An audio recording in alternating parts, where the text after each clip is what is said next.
Hey, we are here and we are back with Mr. Emeric Ernoult, or Ernoult. I can't spell it. I can't say I'm American. I'm sure he'll correct me. But Emeric is from Agorapulse.com. He's an ex-business lawyer. He's a serial startup founder, and he finds excitement in solving business issues and finding the right solution to move forward and succeed. And Agorapulse, as a company, they drive real impact on social media, from engagement to ROI. They are an impressive company. They allow you to manage your media and so much more. You can manage your presence on Facebook, Instagram, LinkedIn, X, TikTok, WhatsApp, Pinterest. And last we spoke, Agorapulse had 170 employees. They operate globally, but Emeric will get us up to date and tell us what's changed in social media, AI, startups, and his company. So Emeric, glad to see you again. Glad to see you again, Robert. Thank you for having me again. That means that you didn't have such a bad experience the first time. Right, I came back for more. I had a little bit of the ice cream, and I said, "Give me a whole gallon of that stuff." And so, or a pint, or whatever appropriate measurement is. And so, as far as you and what has you excited, what has you focused, what did I leave out in that bio? What are you currently up to? Well, currently up to a lot of things for sure. Currently up to building partnerships for the first time, which is a go-to-market that we didn't know anything about a year ago when we first talked. Acquiring a company, which is also something we didn't know anything about a year ago. So like it's always a journey of learning, and I think that's why we do what we do. Oh, yeah. And there's a lot of hard problems to solve, isn't it? When you talk about selling a company, buying a company, there's a lot of hassle, right? Accounting, Yeah. due diligence, looking at the big picture, looking at the details. And I love that idea of buying a company that already works and then growing it even bigger and shortcutting yourself a lot of the beginner frustration time. But it seems really scary, and it seems like something that's like, man, I have to do all this work before I even start. So what's this new company that you've acquired, and what has that adventure been like? It's a social and web listening company. So it focuses on listening to mentions of your brands, your name, your products online, and measuring sentiment, measuring where it's coming from, allowing you to respond. Basically having an idea of what people are telling about you as a business. Well, you could do that as an individual, but it doesn't make financial sense in the end because Right. the outcome is not really monetizable. And it's a great complement with what we do because we monitor your social presence, and this company monitors the conversations about you outside of your owned presence, and that's what it does. And yeah, it's been a journey because it's a company that's been struggling, and we're basically buying it out of Chapter 11. So that's also a great deal for us, and it's a great deal for them because they were going bankrupt. Right. And I guess 2024, 2025 has been hard on many tech businesses, and that opens opportunities for the ones who've been good enough with their financials and their P&Ls and their cash flows.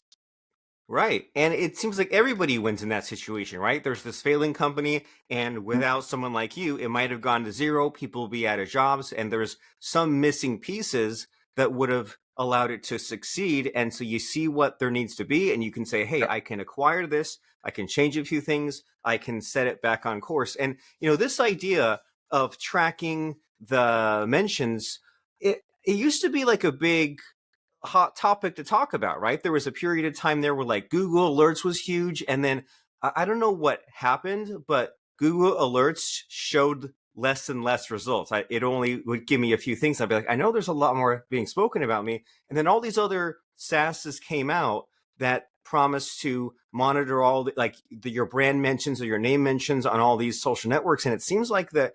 Like I completely forgot about that idea, and it's really needed, right? Like if there's the customer support aspect, but there's also like whatever your competitors do, or if you can swoop into any kind of conversation. And you're making me realize, like, man, there was like a 3-year period where like it went from being like such a important thing that like people aren't talking about it. I'm like, man, I need to get back on that. And so are you allowed to say like the name of this platform, Not and how does it stand out? Yeah, not at this point. Okay. I unfortunately I need another week. Okay. Unfortunately, Just barely missed it. it's closing in a week, so I can't say anything now. But in a week, I'll be able to. So depending on where this goes live, I can give you the name in between.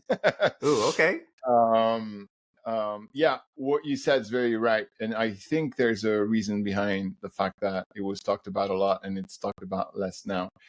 I think, first of all, in the early days, it was novelty. So when there's novelty, oh, you can actually listen to what people say. That's amazing. It sounds amazing, right? On paper, the promise is great.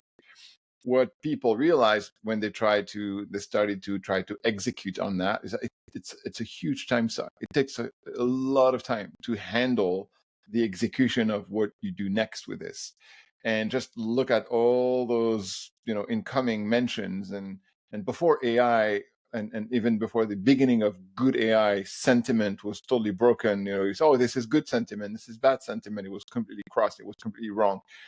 So the promise was great, but the outcome was not so great, and it was hugely time consuming. So at the end of the day, it only worked for very, very large businesses that had teams in charge of doing that stuff. But for 90% of businesses like mine who don't have a team to analyze what people say about you, but just like have, if you're lucky, one good social media manager who has everything on their plate, it was impossible to actually work the material that you got back. So it only was leveraged by the super large company, and that's why products that sold this kind of product only end up selling to super large companies at a very very high price. We're very complex stuff that analyze. Okay, what are people liking this? Also, like, oh, people liking Nike also like Disney, so let's go advertise on Disney when we're Nike. Like, trying to understand the audiences, calling that audience intelligence. And so they made this product become more and more and more complex to solve more and more and more complex problems that super large companies and brands have. But the majority of SMBs and mid-market companies didn't really have a team or didn't really care for that. And I think what's going to change in the next 2 or 3 years is that AI applied to this can do all the grunt work. It can do all the hard work that you couldn't do yourself as an SMB before. And it can come up with recommendation. Okay, this is what people say. This is what you should care about. And this is what you should do about it. And I think once you plug good AI that's accurate and reliable to this magma of information, then you can start doing really interesting stuff that is not going to kill you and consume all of your time. Yeah, this is exciting and amazing. How you say there's what people say, and then what you should care about, and then what you should do. And you're giving me another flashback to maybe about 4 years ago. I had a client where we were using one of these, mention tracking services, and he had a trademark that he was policing. So people using his trademark without his permission, and we had to sort through like literally thousands of, I think it was mostly tweets, might have been other platforms, but it was like just like thousands. And I think we put like 4 or 5 full-time employees on it, and we had to write all this documentation. Like, well, you look at the message and like it's this type or it's that type, and there was all this like flow charts and sorting. And that was before AI was as mainstream as it is now. And so you're giving me this other exciting idea, like, man, like that idea that, as you said, there was the novelty and it came and went, or it was a hassle. But now this idea of tracking what people say on social media, you apply it to AI,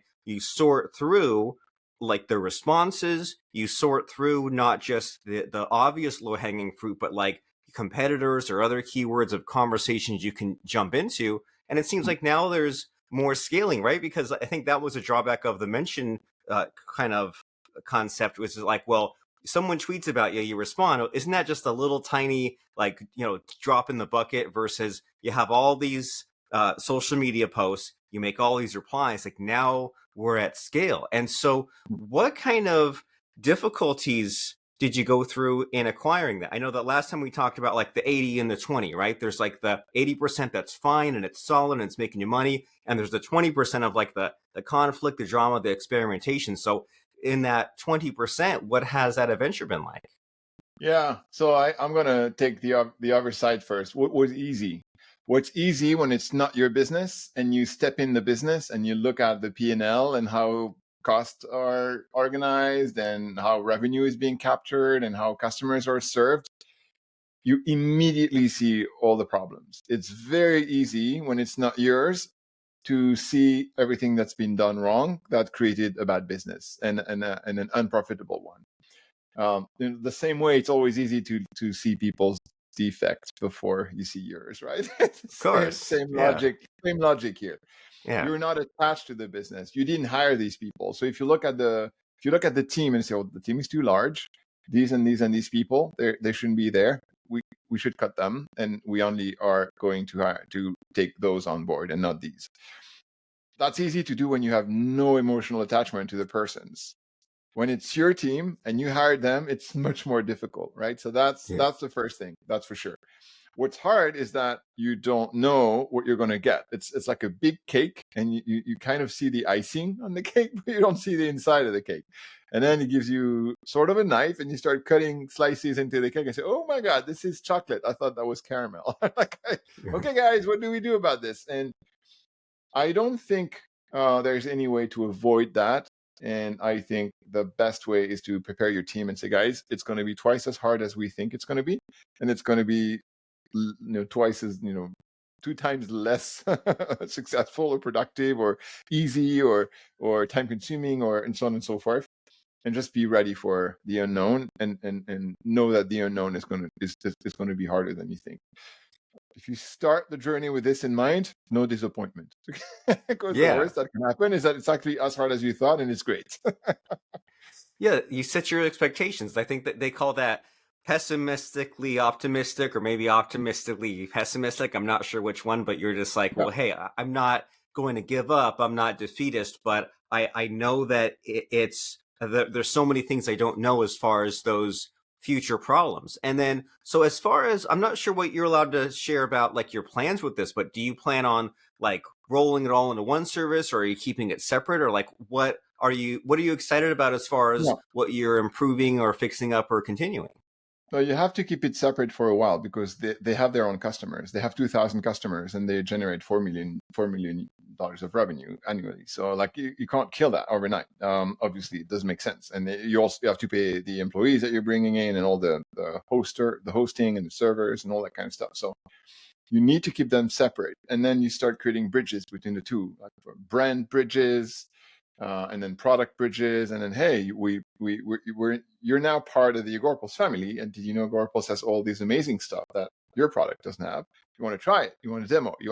And then you start building that momentum of they keep hearing that their customer base keep hearing about yours, and little by little you start integrating the product within your product. And then there's no single answer. It will depend on what are the two companies. Sometimes it makes sense to keep the product and insert the product using SSO or some kind of unify identifier between the two products, so there's only one login for the two products.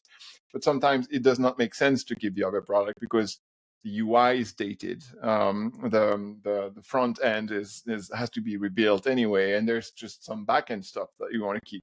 And then you kill the product eventually, and you bring in the backend of the product into your backend. Or worst comes to worst, the product's worthless, but the customers are worth something, and the brand is worth something, and the lead generation is worth something. In that case, you're not going to keep anything. You eventually will sunset the product, and you will bring everybody in. And that means that during that time, that transition time, you need to build up your own product, so you can get to a point where your own product is on par with their products. And then you can tell everybody, you now have an account here, same login, same password. We match those. This is where you're going to log in tomorrow, and it's a new product. And so you use it, and you make sure that they get more for the same price with the new product than they got with the old product, so they're happy to switch. That's the ideal scenario. But I've heard friends of mine who bought companies in other countries that were the exact same product as theirs, but in a new country, because they wanted to penetrate that country and they didn't want to start from scratch. So they bought an existing company that were already selling to the same customers in that country. And they told me that in the early days, their plan was to transition all the customers from that product to their product. And 4 years down the road, they were still maintaining the two products, because, well, there was no innovation. They didn't make any change to the product, but those, hundreds of customers are still very happy with what they have, and they don't see value, or they don't want to switch.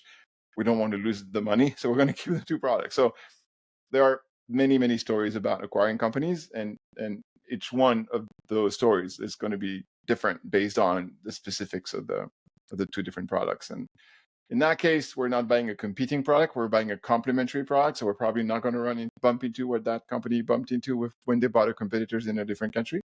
Yeah, for us, it's probably going to be killing the front end, keeping the back end, so we can use that backend to augment what we currently have, that social media and web listening, in our own product, and then within max of 2 years get the whole thing merged.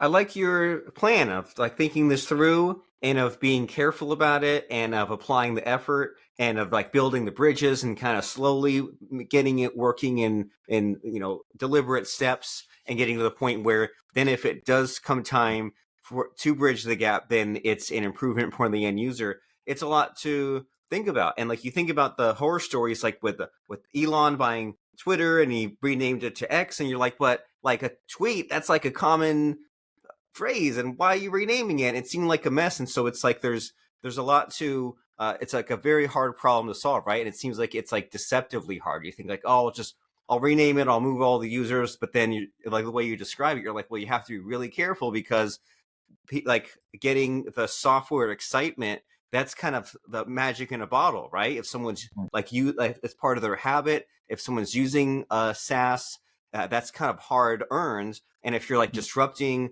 what they're doing on a daily basis, like that's not the disruption when they say it's good. That's like it's messing with their routine. So there's a lot to consider, a lot to factor in. And so we'll only have a little bit amount of time to talk about you and your amazing adventures. So you have Agorapulse, you acquire this company, and in these last few minutes here, is there anything that you think in your space, in SaaS and startups and social media, you take your pick, is there anything that you think requires more awareness, that you think just kind of makes you angry about the state of the industry, that you think just should have more discussion? There's one thing I think is worth sharing, and that may help our listeners to think about it and improve in that area on their own. Is how do you leverage AI to get better in your business? And I got the opinion. I was of the opinion for a while that the AI revolution had to be looked at from improving your product perspective. So look at AI. How can you improve your product or your service, what you do for your customers, using AI to do it better and augment what you do? And obviously, it's a topic. Like our product is augmented by AI already, and it will keep being augmented by AI. I think there's every product in the software industry is being augmented by AI as of right now. We're definitely not the only one. Everybody does that, and it's great. It's a great topic, but it's also long term, hard. You need your developers to work on it, and so on and so forth. And sometimes you can't do everything you'd like to do right now because you have all these other things that you need to build into your product. But there's one aspect of AI that we don't look at enough, in my opinion, is like how can AI augment us, the workers, the human beings, the people behind the product?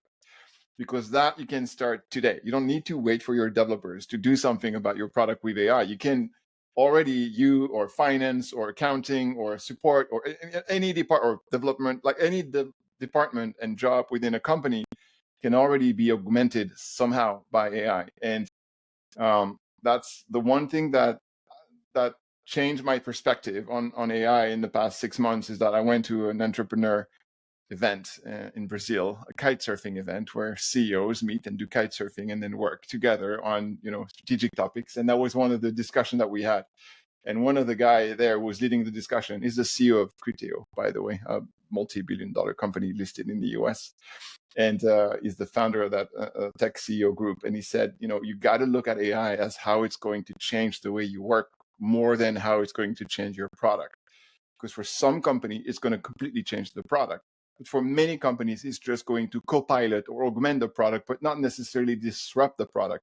But what it's going to disrupt is how you work and how you do things. And I started to look at that with that lens. And since I started to do that, I saw so many areas of our business that we can, multiply by 2, 3, 4, 10 by using AI instead of using our brain, our eyes, our hands, or typing on our computer. And I encourage everybody who owns a business or runs a business or has a leadership position in a business right now to start paying attention at what he or she can do with AI to do more with less and have their team do more with less. When I say do more with less, you mentioned the number of employees. We had 170 a year ago. We still have 170 employees today, but we do so much more than a year ago. And it's part of the reason. It's because we've been able to step by step, use case by use case, use AI to do more with less, and it's very fun. It's very interesting. It's intellectually challenging because you learn new stuff really at high speed. It's also very fun because it's a very fun way to do it, and you take a lot of pride to do more with less, I think, than do more with more. Yeah. They call that resourcefulness, right? Doing more Yep. with less or doing more with the same. And like what you're talking about, like I'm like stretching my brain on a daily basis to be like, okay, like what more can it do, or what am I not using it for? And especially in terms of like filling the gaps of my own thinking and writing and all that. And then also just in being like, well, what tasks am I not doing, or what am I forgetting, or what am I not monitoring enough? And you think about like AI fixing up your processes, fixing up your marketing, fixing up your time management, and almost having that mindset of like, well, who's my entourage? Who's my like 5 or 6 AI employees? Who's my therapist, lawyer, accountant? And maybe you don't, completely trust what they say, but you show them some data, show them some spreadsheets, show them landing page, Mm. share with them your plan, your SOP, and say like, hey, like what would you change? What am I missing here? And it's just like, it's not again not an easy problem to solve. None of the problems we spoke about here today are easy, but it's like, well, you get an awareness of the problem, you figure out your strategy, you move forward, and start attacking it. And so as far as someone being aware of, like, we can't mention that new company, but as far as Agorapulse, it definitely deserves mentioning, especially what kind of businesses can use it and benefit from it. So Agorapulse, who is it for? And if they qualify, why should they start using it right now? Yeah, so Agorapulse is for businesses and agencies, not for individuals. And it's for businesses and agencies that have an active presence on social media and are seeing value in maintaining and augmenting that presence on social media, but are overwhelmed by the mere chaos that social media is for everybody, and need a tool to get all their content in one place so they can schedule the content and get it distributed across all their different social media profiles. And the more profiles they have, the more help we're going to provide. And so, for example, we have franchises and that with dozens and dozens of locations, and for each location there's one Facebook page and one Instagram. And when you have to dispatch all your content for all these locations and all these Instagrams and Facebooks, it's a pain in the butt. So we help with that. Then we help teams when you do that, and you have a team and you need approval processes, and the designer needs to be embedded into the process, and the copywriter, and then my boss needs to vet the content. You can build your own dedicated approval process. So like building those kind of complexities is gonna save your day. Then you get all your messages and comments and reviews back to you in one place. Same, so you don't have to go in all these different places, log in into these different networks. It's all there. You can review, you can delete, you can hide, you can assign, you can like, you can share, you can do all those things in one place, which saves you a lot of time. And finally, it measures everything you need to know, like what works, what doesn't work, and what do you need to do more of, less of.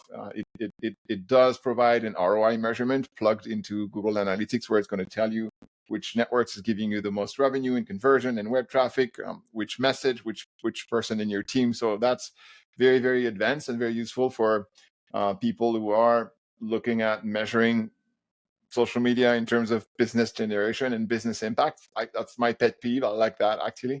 I think for B2B businesses, it's really helpful. And and for B2B businesses, it also there's also an advocacy tool that allows you to get your team to share your stuff, like your stuff, and augment your share of voice by leveraging their own share of voice on LinkedIn. And I love, for us, it's something we use all the time, for hiring, for example. When we recruit, we use that all the time. When there's a new job for in the web dev team, all the web developers are going to be asked to, can you share that on LinkedIn? So they share that new job on LinkedIn. We get a ton of applicants, and we basically cut our hiring fees in half by leveraging our team as our own hiring team. Like, so that Right. kind of stuff, social media is absolutely amazing for, and we just provide the tools for brands and agencies to do that for their customers and for themselves. Very cool. And that's what the promise of social media was supposed to be all about, right? Of real Yeah, people sharing and using their networks. But it is such a mess. It's always it been a is. mess. It probably will be a mess. You figure even Facebook acquired Instagram, and they're still separate platforms because, as you mentioned, like it's not that simple to just merge them together. And so there probably will be all these different networks. It's not like you'll log into one internet and use one social network. It'll always be scattered for whatever reason, right? Just the way the ecosystem grows out, what people like to use. Some people like TikTok better or LinkedIn better. And so instead of just saying, I'm only going to be on one platform, you meet the people where they're at and you apply these different strategies. And I love that part you mentioned there, Emeric, about the measurement of saying like, well, where is my time best use and what's the most effective? And that way we can do more of what's working as opposed to just throwing things at the wall and just saying, I really hate that we spend all the time on social media, not really sure how it pays off. Well, guess what? Now